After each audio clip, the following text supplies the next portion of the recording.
मुंबई काँग्रेसच्या शिबिराला थोड्या वेळामध्ये सुरुवात होणार आहे। काँग्रेसचे आमदार अमिन पटेल आपल्यासोबत आहेत। सर, आज मुंबई काँग्रेसचं शिबिर होते।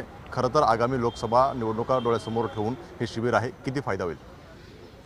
आता आमचा काही दिवस अगोदर महाराष्ट्र शिबिर झाले 2 दिवसाच्या। आज मुंबईच्या शिबिर आहेत। आमच्या काँग्रेसच्या वरिष्ठ नेता दिल्लीतून आलेले आहेत। हे सगळं तुम्हाला माहीत आहे, काँग्रेस एक शिस्तबद्ध पार्टी आहेत आणि शिबिर होतात, नेहमी होतात। हे आता निवडणूक आहेत, महाविकास आघाडी इथे निवडणूक लढणार आहे, जिंकणार आहेत। जे आमच्या जे खालच्या पातळीचे जे लोक आहेत, जे ब्लॉक प्रेसिडेंट असू दे, डिस्ट्रिक्टचा लोक असू दे, हे सर्वांसाठी हे शिबिर आहेत आणि या शिबिरमध्ये नक्कीच लोकांना फायदा होणार आहे। आणि या शिबिरमध्ये जे आमच्या कार्यकर्ता येणार आहे मुंबईतून, त्यांना कसं आपल्याला कोणता मुद्दा आहे ते घेऊन खाली जायचं आहे, लोकांबरोबर काय बोलायचं आहे, कशा इलेक्शनची आम्हाला स्ट्रॅटेजी करायची आहे, हे शिबिर आम्ही नक्की करणार आहोत आणि त्याचा हे मार्गदर्शनवर जे आमच्या कार्यकर्ता आहेत ते पुढे जाणार आहेत। खरं तर काँग्रेस पडझड झाली, मिलिंद देवरा सोडून गेले, अनेक गटतट पाहायला मिळतात। आजच्या शिबिरावर याचा काय परिणाम होईल का? गटतट पाहायला मिळतं?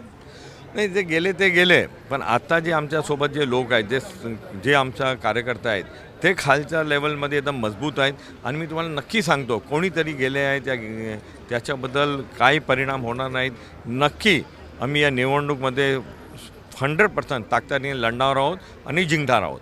खरं तर महाविकास आघाडीसोबत वंचित यावं अशा प्रकारची अपेक्षा आहे सगळं काही।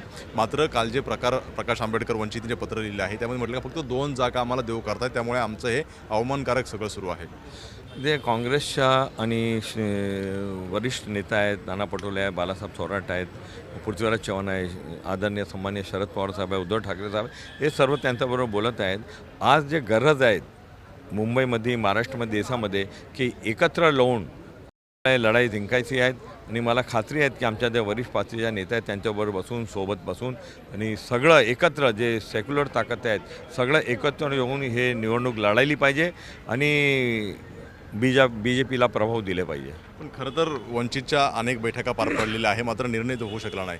कुठंतरी वंचितच्या अपेक्षा जास्त आहेत का, की काँग्रेस किंवा महाविकास आघाडी हे सगळं त्यांचं मन फिरवण्यात कुठंतरी कमी पडतं का? नाही, नक्की ते सर्व पार्टीला आपला आपला बेस आहे, पण सर्वांना या निवडणुकीमध्ये आज तुम्ही काँग्रेसला बघा, काँग्रेस आज आपली बलिदान देऊन, आपली सीटे देऊन ते इंडिया ब्लॉकमध्ये ते सर्वांना ॲकोमोडेट करतात। सर्व पार्टी निश्चय केले पाहिजे की हे निवडणूक आपल्याला जिंकायची आणि जिंकायला जे आपल्याला बलिदान देऊन आपल्याला सर्वांना एकत्र गेलं पाहिजे। मला नक्की आहेत की आदरणीय प्रकाश आंबेडकर याच्यावर विचार ठेवील आणि सर्वांच्या हित लक्षात घेऊन आम्ही सगळे पुढे जाणार आहोत। खरं तर अल्पसंख्याकपैकी 1 जागा द्यावी अशी मागणी तुम्ही आणि असलम शेख यांनी केली होती। तुम्ही इच्छुक आहात लोकसभेसाठी? पार्टी जे निर्णय करेल आम्ही त्यांच्यासोबत राहणार आहोत। कोणाला पण देऊया, पण 1 तिकीट महाराष्ट्रामध्ये अल्पसंख्याकमध्ये द्यायला पाहिजे, ती मागणी आहे। ते पार्टी जे निर्णय घेणार आहेत त्याच्यासोबत आम्ही राहणार आहोत। तुमची तयारी सुरू केली तुम्ही? काँग्रेस पार्टीमध्ये आम्ही 365 डेज तयार आहोत इलेक्शनसाठी। आमचं काम आहेत, आमचा काँग्रेसचा पक्ष आहेत, आमच्या हातचा चिन्ह आहेत, त्याच्यामध्ये सर्वांची तयारी आहे। जे काँग्रेस आदेश देईल, ज्याच्यासाठी आदेश देईल, आम्ही सगळे तयार आहोत। पण आग्रही आहात का तुम्ही? काँग्रेस पार्टीमध्ये आग्रह करायची गरज नाही। काँग्रेस वरिष्ठ जे श्रेष्ठी आहे त्यांना माहीत आहे, जे त्यांना योग्य वाटेल त्यांना ते देईल आणि आम्ही त्यांच्यासाठी उभे राहणार आहोत। अगदी पाहतो आपण, काँग्रेस पक्ष जो देईल ते आम्ही घ्यायला तयार आहोत, मात्र अल्पसंख्याकांना 1 जागा दिली पाहिजे असं अमिन पटेल बोलताना पाहायला मिळत आहेत। कॅमेरामन विनय राजभर सरसुणे, ABP माझा, मुंबई।